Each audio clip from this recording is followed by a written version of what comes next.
looking at this week is absolute value equations. These should be pretty quick compared to the radical equations we looked at earlier on. Still, gotta check your answers. The big thing we're looking for here is an absolute value cannot be set equal to a negative. So there's some things we gotta watch eventually, all right? The only step we really need to do is get the absolute value by itself. Then we're gonna split it into two equations. All right, usually we set it equal to one positive, one negative on the right side. All right, so just keep that in mind moving forward. As always, start out with a pretty basic one. Absolute values by itself, so we're good to go. We split it up. We go x equals a positive 4, x equals a negative 4, and we're done. All right, in that one. I'm not worried about that one. All right, I just wanted to start with an introduction version just to get us going. Second one, just a touch more. All right, not really. So we have absolute value of x plus 2 equals 3. Absolute value is by itself, so we split it into 2. Left side's always the same. Left side is what you see without the absolute value bar, so it's just x plus 2. Right side, we set it equal to positive 3. Second equation, we set it equal to negative 3. Then we solve each equation individually, so we subtract 2. We get x equals a positive 1. In the first equation, we subtract 2 in the second one. We get x equals negative 5. Those are my two solutions. I got nothing to check on the right side. When I have a variable on one of the sides or on the side without the absolute value, that's when I need to check myself. No need to really check your answers on these first two. Second slide here. A little bit more. Got to get the absolute value by itself first. So we subtract 16, negative 3, absolute value, 2x plus 3 equals negative 9. Can't distribute that negative 3. We got to divide it out of there. So we get absolute value of 2x plus 3 equals positive 3. Now that the absolute value is by itself, now we split it up. One is set equal to the positive. One is set equal to the negative. And then we go through and solve each one. Subtract 3 from both sides. I just stick with 1 at a time. Get 2x equals 0. X equals 0 for one of the solutions. Second solution, same steps. Subtract 3. Different solution though. Equals negative 6. Divide by 2. We get x equals negative 3. There's our second solution. Fourth example here. Let me just block that off so I can just work there. I have two absolute values, and that's okay. All right, you're still setting the left side equal to the positive and negative of the right side. Absolute values by itself.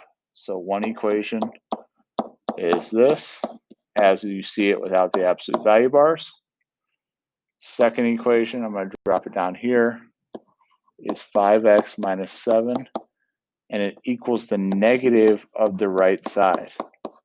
So technically we should put negative parentheses 4x plus 1, distribute that negative through, and you'll take it from there. Work on getting x by itself, get x, add 7 at the same time if you want, you get x equals 8 for that first equation. Second one, I got to distribute that negative through. Get 5x minus 7 equals negative 4x minus 1. Now solve. Odds are pretty good that you're going to get a fraction for one of the answers. Sometimes it works out that you don't, but I plan on getting some fractions. We get 9x equals 6.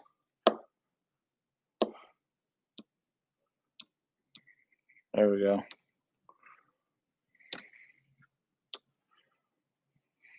So got 9x equals 6. Got to divide by 9. Oh, man. Bear with me. There we go.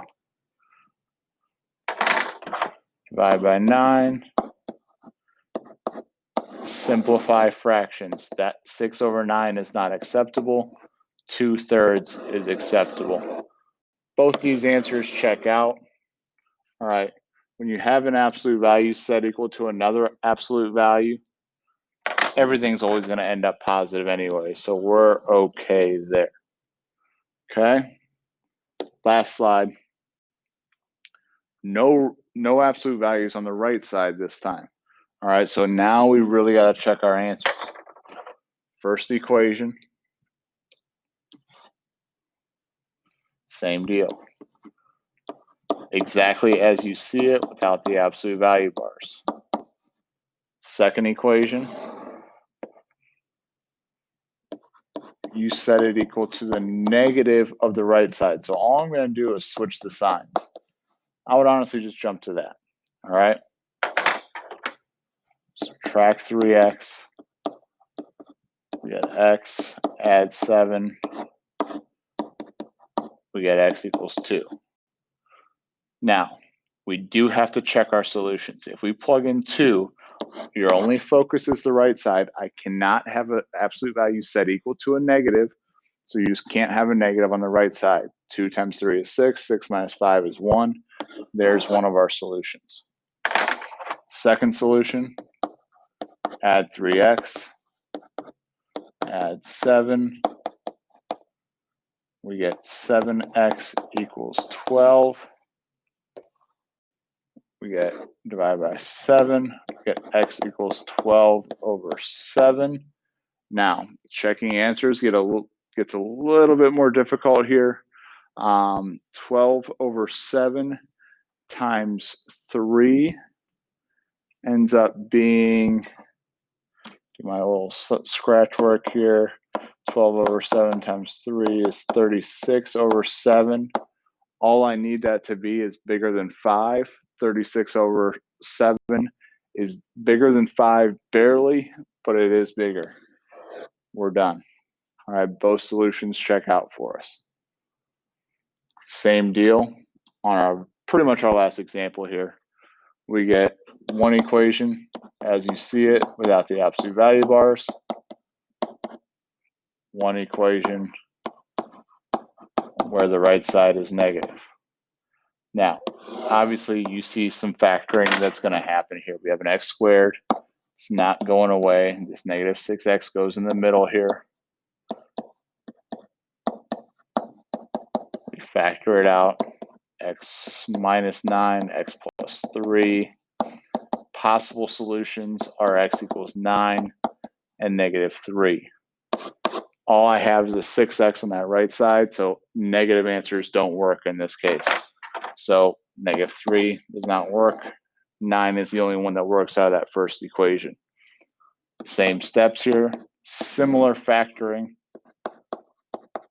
Just switch the signs. This would be x plus 9 this time, x minus 3. And so possible solutions are negative 9 and positive 3. I already said negative answers cannot work, so negative 9 doesn't work, so just x equals 3. So 9 and 3 are my only solutions. Watch out for this. All right, this one you can get rolling with, but you don't need to. I have an absolute value set equal to a negative. This is no solution right out the gate. Do not show anything for that. Watch out for this problem. That's it for absolute value equations.